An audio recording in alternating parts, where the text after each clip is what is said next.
A long time ago, in an ancient tribe, a weak young boy gets separated from his group.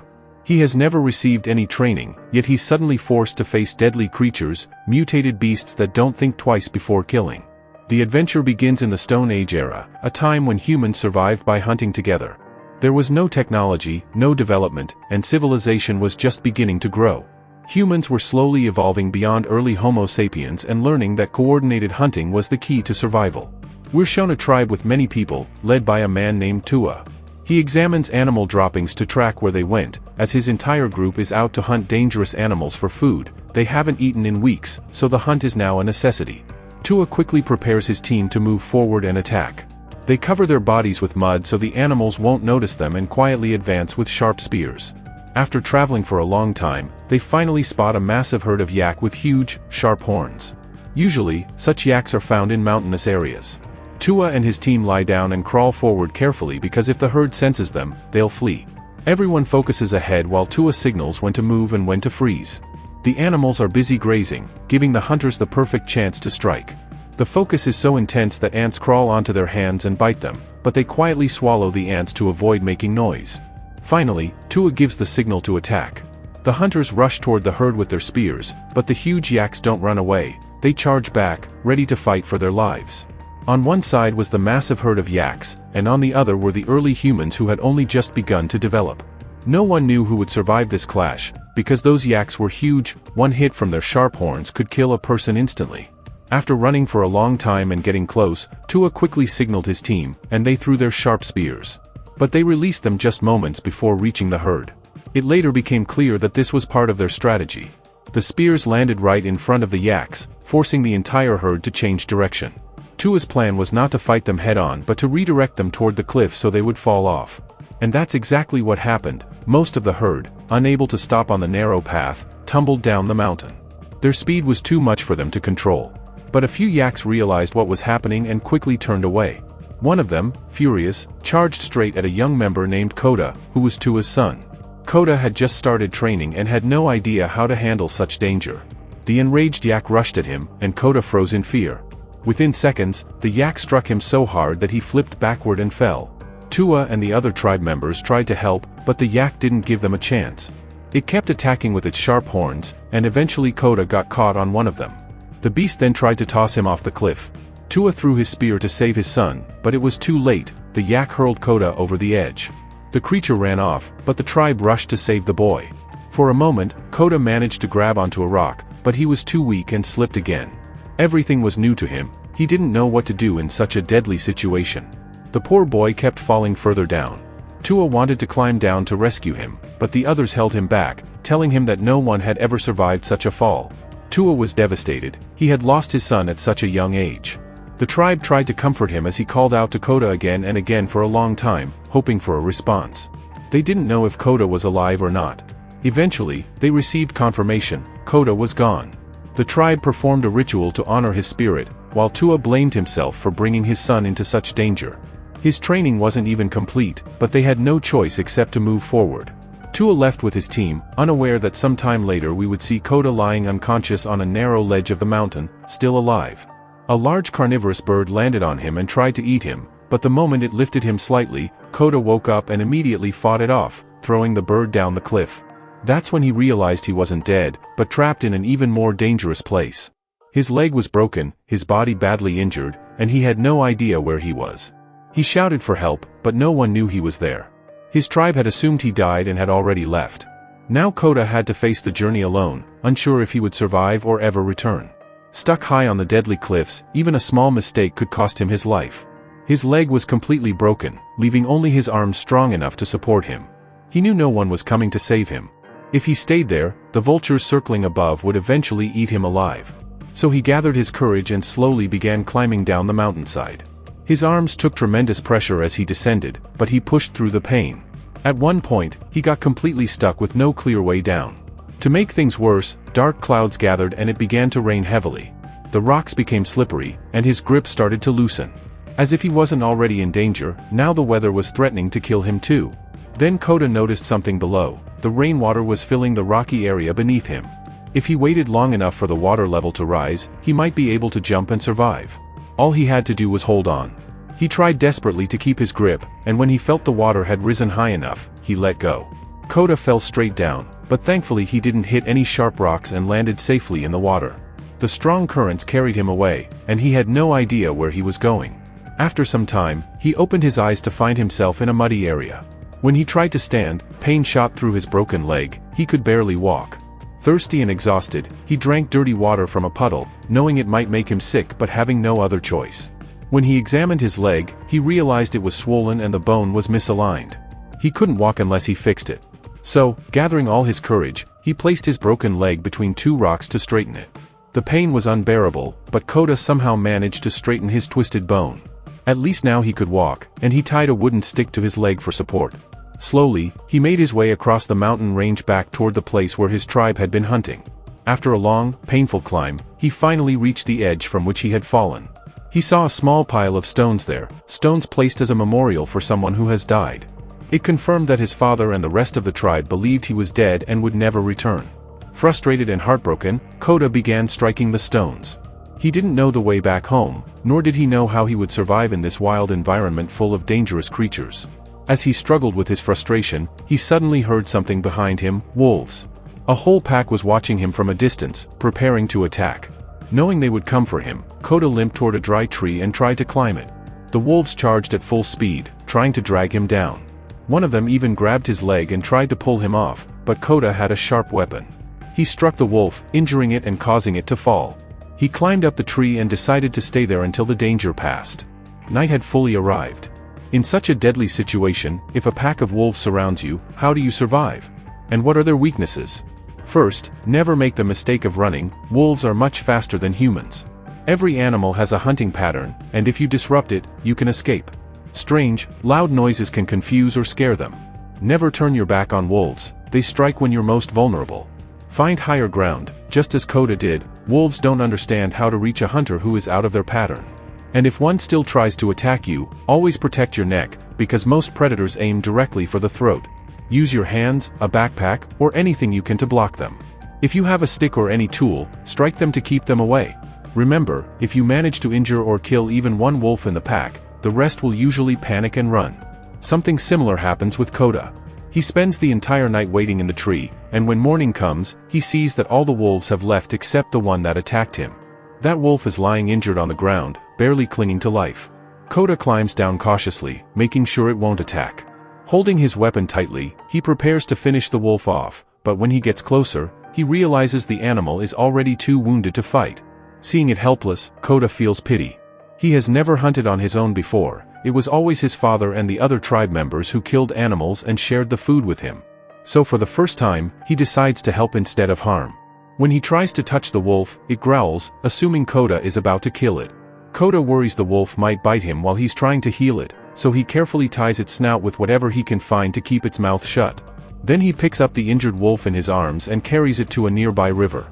He cleans the wolf's wounds, knowing that infection could be deadly in a world with no medicine. The wolf grows weaker, and suddenly Kota hears hyenas in the distance. Turning around, he sees an entire pack approaching, drawn by the smell of blood. Quickly, he grabs the wolf and escapes. He begins to hope he can tame it and names the wolf Alpha. As night falls, Kota brings Alpha to a cave where they can rest. But the dangers outside are far from over. They spend the night in the cave, and by morning Kota goes out to gather water and drink. He realizes he should bring some for Alpha too, so he fills a stone bowl and places it near him. Alpha growls, still seeing Kota as an enemy, but Kota keeps showing he means no harm. After a moment, Alpha drinks the water. Slowly, the wolf begins to understand that Kota is not a threat. Alpha even removes the rope from his mouth by himself, proving how clever he is. Kota, speaking in his own simple language, tries to explain that they'll survive only if they stay together. He also knows Alpha's injuries won't heal quickly. Kota gathered some healing herbs and insects from the nearby plants, things his people usually use to treat wounds, and brought them back to help the injured wolf. After Kota showed Alpha, through gentle gestures, that he only wanted to help, Alpha finally allowed him to treat the wound. Both of them were starving, so Kota went out to hunt. He spotted a rabbit ahead, and even though he had never hunted alone before, he picked up a stone and threw it hard, killing it. At least they finally had something to eat. He brought the rabbit back to the cave. Kota knew raw meat was dangerous, so he needed fire to cook it. He quickly gathered sticks and began rubbing them together to spark a flame. Alpha sat nearby, impatient, since animals normally eat their kill raw. Alpha even tried to snatch the rabbit to eat alone, but Koda pushed him back, warning him. Koda wanted to show that the food was his and that he was the leader. He ate first, making Alpha wait. After great effort, Koda got the fire going and cooked the rabbit meat. After eating real food for the first time in days, his body finally felt energized again. Alpha watched Koda's face impatiently, waiting for his turn. Koda then gave Alpha all the leftover meat.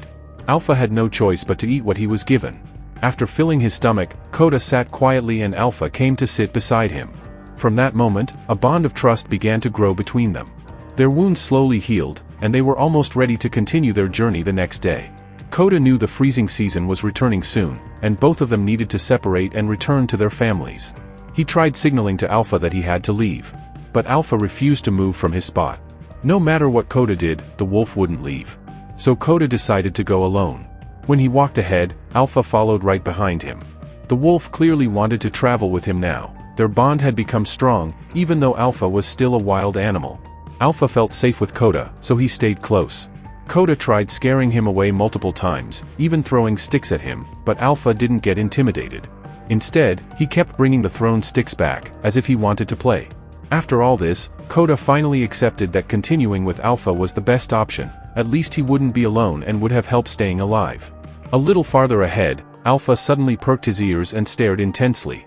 A group of wild boars stood nearby, and Alpha clearly wanted to attack. Koda crouched beside him, trying to plan, but Alpha darted forward and attacked the boars. Koda tried helping with his spear but slipped and fell. Alpha fought bravely alone and managed to take the boars down. Because of Alpha, they always had fresh meat to eat, and Koda cooked it properly before serving. The two of them were now helping each other survive. At night, they cooked their food and slept after eating well. But in the middle of the night, while Koda was asleep, Alpha quietly got up. It looked like he was about to attack Koda, but surprisingly, Alpha simply lay down beside him. That moment proved how much Alpha now trusted Koda, maybe even seeing him as part of his pack. By morning, Alpha was licking Koda's face to wake him up. Koda was overjoyed by this behavior, though Alpha's body smelled terrible. So Koda decided it was time for a bath in the nearby river. He ran and jumped into the water, calling Alpha to join. Alpha hesitated. Wild animals usually avoid deep water, and kept running away. But Koda caught him and pulled him in. Soon both were splashing and having fun. Alpha even caught a fish afterward, meaning their food worries were completely gone. They cooked it and ate well. But slowly, icy winds started blowing, covering everything in snow. The temperature dropped dangerously low, bad enough to kill anyone stranded outside for days. Still, Koda and Alpha continued their journey. Whenever the cold became unbearable, they lit a fire to warm up. Food wasn't a problem anymore. Alpha could always pull fish from the water when needed. One day, while they were sitting by their fire, Alpha suddenly growled. He sensed danger ahead and immediately took a defensive stance. Moments later, another wolf appeared, likely preparing to attack. Behind him stood his entire pack, and this new wolf was clearly their leader. Terrified, Koda pointed his weapon forward. But Alpha stepped toward the other wolf, growling and signaling something. Soon Koda realized the truth. This pack was Alpha's original family. He had been separated from them when he was injured. Alpha went straight to his leader and, through body language, made it clear that Koda was his friend and should not be harmed. The leader and the rest of the wolves seemed to understand. They didn't attack Koda and instead walked away calmly, howling as they left. Alpha watched his family with longing. He clearly wanted to return, even though they had left him behind when he was injured. But wolves belong with other wolves, it's their nature. Without words, Alpha's eyes told Koda everything. He needed to go back. Koda also knew that without Alpha, surviving the cold would be nearly impossible. But this was Alpha's family. So Koda signaled him to go. Happily, Alpha ran off to rejoin the other wolves. The next day, Koda felt the full weight of being alone again, and his journey became even harder. The icy winds grew harsher, and Koda was now walking across thin layers of frozen snow. His body was freezing, and he hadn't eaten anything for a full day. Hunting alone was nearly impossible. Alpha had always handled most of the hunting. After walking a short distance, Koda spotted a group of wolves, and among them was Alpha. Koda tried running toward his friend for help, but the ice beneath him was extremely thin. It cracked, and he fell straight into the freezing water. He screamed desperately for help, and thankfully, Alpha heard him. Alpha sprinted toward him and tried breaking the ice, even jumping on it, but it still wasn't enough force to free Koda. If a few more seconds passed, Koda would have died. Koda quickly pulled out his sharp weapon and tried breaking the ice from underneath. The ice weakened, cracked, and finally shattered. Alpha then managed to pull him out somehow. But Koda was shaking uncontrollably from the cold. In a heartwarming moment, Alpha began licking him to warm him up. Surprisingly, it helped revive Koda. As soon as he could, Koda lit a fire, removed his wet clothes, and warmed himself. After so long, Alpha and Koda had finally reunited, and now they would continue together again. Alpha wasn't going to leave Koda until he found his family. It was shocking how deeply a wild animal understood human emotions. The next day, while traveling, they realized a pack of hyenas had begun following them. In their injured state, they wouldn't survive an attack. Koda and Alpha ran as fast as they could to escape. Alpha spotted a cave and signaled Koda to follow. They rushed inside just in time, and luckily, the hyenas ran past without noticing them. Relieved, Koda and Alpha finally caught their breath, thinking they were safe. But they had no idea an even bigger danger was hiding inside that cave. Alpha suddenly stiffened, took a defensive stance, and growled loudly. Slowly, a dark shadow appeared in front of them, and they realized it was an icy panther approaching to attack. Koda quickly raised his weapon, but before he could react, the panther lunged. Thankfully, Alpha jumped in front of Koda to protect him. Even though the panther was massive, Alpha refused to back down. He kept fighting, no matter how badly he was getting hurt. Koda tried to shoot the panther with his bow and arrow, but the two animals were wrestling so closely that he was terrified he might accidentally hit Alpha instead. The panther wounded Alpha badly, and if nothing was done soon, Alpha might not survive. Summoning all his courage, Koda shut his eyes for a moment and released the arrow. Luckily, it struck the panther directly, killing it instantly. Alpha, injured and exhausted, looked back at Koda as if both understood how narrowly they had escaped death. He collapsed to the ground, his injuries were severe.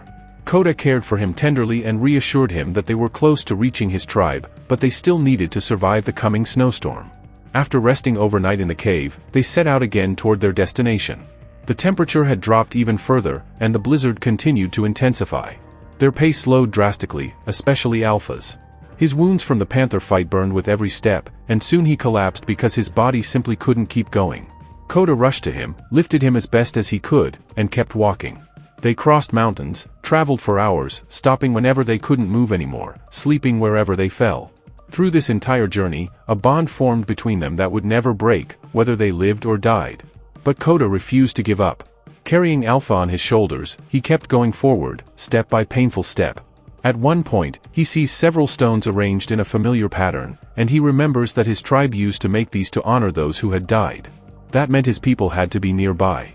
Koda suddenly feels a surge of energy and immediately heads in that direction with Alpha. Luckily, he soon spots members of his tribe. Koda rushes into the camp with Alpha, shocking everyone, especially his father Tua and his mother. Tua can't even believe his eyes. After so many days, his son has returned, even though they had assumed he was dead. They break down and hug him tightly. Koda points to Alpha, asking them to save him. He's seriously injured, and he helped Koda survive the entire journey. Without Alpha, Koda would have died too. The tribe quickly takes both of them inside a warm shelter and lights a fire to raise their body temperature. While Koda looks relatively okay, Alpha's condition is extremely worrying. A woman in the tribe who performs rituals and healing examines Alpha carefully, and eventually pulls out a baby from his body. This is where we finally learn that Alpha was actually female, and she had been pregnant the entire time. Her baby was born only now. Everyone is overjoyed to see this, and poor Koda hugs Alpha tightly. Their journey had been incredibly long and difficult, but neither of them ever gave up. Koda was finally home, and Alpha's pups were safe and healthy. After resting for several hours, both of them regained their strength. Alpha and Koda sat together on the rocky cliffs, looking at the beautiful view and feeling grateful that they never abandoned each other. As time passed, Alpha's pups began to grow, but instead of returning to her own wolf pack, Alpha chose to stay with the humans. She knew her pack could betray her, but these humans never would. The bond between a wild animal and a human can be so deep that it's hard to even imagine. And with that, our story comes to an end.